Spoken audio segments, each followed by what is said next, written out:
Hey guys, today we're going to do a couple of things. The first thing we're going to do is go over some of the comparisons or some of the contrasts that you found between these three groups, the Maya, the Aztecs, and the Inca. And then at the end here, I'm going to tell you about your activity, which is going to be creating some true false questions. We're going to try to wrap up this unit and wrap up this semester and this week, I guess, by taking kind of a shorter quiz over some of the information you guys have seen over this shorter unit. But we'll talk about that here after we talk about these comparisons. And then I'll kind of walk you through how you want to do those questions. Okay, real quick, like we said yesterday, when you go through these categories, you should have seen some similarities and some differences. Okay. What I'll do is just kind of state the obvious. It might not be the exact same answer that you had, but obviously, if your answer was sufficient, then that's still perfectly fine. But to start with the win category, a lot of you all mentioned, like we had said, that it's obvious that most of them ended sometime during the 1500s as far as their empires, and that is true. Other people noted that the other two, Aztec and Inca, kind of started around the same time period, or you notice that the Mayans were much older. So all of those are observations dealing with the years in which they were most powerful. For the locations, a lot of people said that two of them obviously are in Mexico and one of them is not. So that could have been obviously a pretty general, basic observation. If you said that they're all in South America or Central South America, that's a good comparison. But I think most people probably saw that two of them are in Mexico and one of them is not. All right, for economy, everybody noticed that they did farming for their main part of their economy. But as a lot of you all also noticed, all three of them had a specific type of farming, which is very unique. So the Maya had slash and burn farming, the Aztecs used the chinampas, and the Inca used the terrace farming. So kind of like the stair steps. For religion, same obvious concepts here. They were all polytheistic, so they all believed in many multiple gods, albeit different gods, but they pretty much all believed in multiple gods. And the fact that they all, in some form of shape, used sacrifice, whether it be human or animal or both, but they were all polytheistic, so they believed in multiple gods, and they believed in sacrificing um, either human or animal to appease the gods.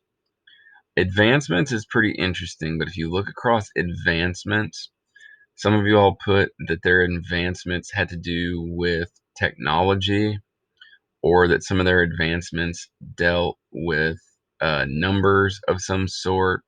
So there's all kinds of different ways to interpret this, but you can also say that, two of them invented calendars, whereas another one did not. Again, there's all kinds of different interpretations of the advancements, but that pretty much is the go-to. Downfall part. One thing that some people noticed is that there were multiple factors. It wasn't just one thing. Another that people noticed was that several of them, obviously all three in this case, had something to do with Spanish invaders. Now it's obviously different reasons that go with them, but things like disease show up, things like other enemies show up. But the reality is that most of you all said that they were conquered by the Spanish or that the Spanish had something to do with their downfall. So that's a pretty good observation. Okay. So if your observations were slightly different, that's perfectly fine as long as they fit into the property of correct. But what I'm going to tell you all about real quick here today is the assignment. Okay. I'm only going to make you guys do 10 of these because there's not that much information, but they have to be good. So here's the deal. We've done this before for smaller units, right? Where we come up with questions, albeit multiple choice sometimes, true, false, others, fill in the blank. But in this case, I want to do true, false to wrap up this unit. And especially because I'm going to make it and we're going to make it to where we fix the false when we actually do this quiz. But for today, what I want you all to do is look back through the information and create 10 good true-false questions. Okay, and only about the unit we've discussed this information, which is why I'm going to go back over here and show you guys some of this stuff. But when I say 10 good true-false, you guys know what I mean. It can't be a random question that nobody knows the answer to, because that's not really a good true-false question. And it cannot be super easy or silly to the point where it's not even worth putting it on the quiz, right?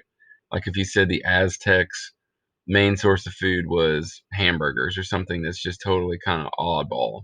Okay, so to go back to the beginning here, and then I'll put it in present mode, this would be the starting point for this unit's information. So again, if you're looking through your notebook and you're trying to think of information to make questions about, this is your starting point. So you can make true false about the map stuff, which again, you guys shouldn't have to pause this video right now because this stuff should all be in your notebooks. You should have been keeping track of this, which most of you did. So you can go back to this. You can talk about how people got to the Americas in the first place. We talked about a land bridge theory and a kind of coastal water theory. So that same deal could be some true false right there. Now, when you get into these groups that we've obviously been talking about, you can make true false about the Maya, specifically all this information that you see or all the information you had with your notes. And you could talk about the calendars in specifics. Okay, you don't have to get into specifics with the numbers, but you can use them. And again, we've made these calendar comparisons here, and I can go back one too, but talking about the calendar itself or the reasons for this calendar, however you want to word it.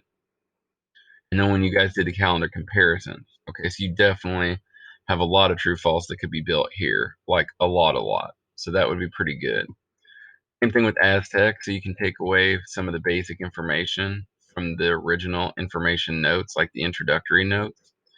And then you could also talk about with the Aztec, we did it kind of on a side piece, but if you wanted to talk about the calendar, their calendar, and more specifics, you could. Incas, same deal. Here's the basic information. So you can talk about things related to the Quipu over here. You can talk about the census. And again, you shouldn't have to pause this necessarily because you guys should have all this information already in your notes. And then that leads us to this Machu Picchu issue, which you can also make true false about that, even though it's obviously pretty recent here. Okay. And then we compared all three of these, which we just did. Same deal. You guys could just look at this slide alone and make 10 pretty good true false. Okay. But I'm just telling you all they have to be good again as a reminder. You don't want to put like true false. The Maya lived in, Kentucky. That's pretty easy. That obviously they didn't because that's not even where we're talking about. So just think it through when you make these questions.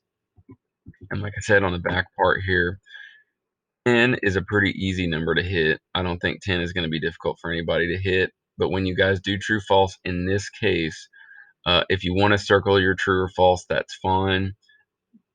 Right now, when you guys make a false question, you don't have to fix it. But on the actual quiz, we're going to make it to where if it is a false question, you're going to have to write me something to prove that you know why it's false.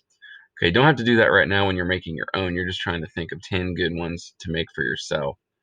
Okay, so that's your job for today. And we've talked about the information that obviously you can pull from. I shouldn't see anything about, state border oddities or anything like that that's been beyond this unit. Okay, so as always, if you guys are doing this on paper, you guys can just shoot me a picture of it. If you're doing it on a Google document or Google slide, you guys can clearly share that to me. And then make sure, again, like it's been said in the announcement, that it's the kirke@ourlords.org email. All right.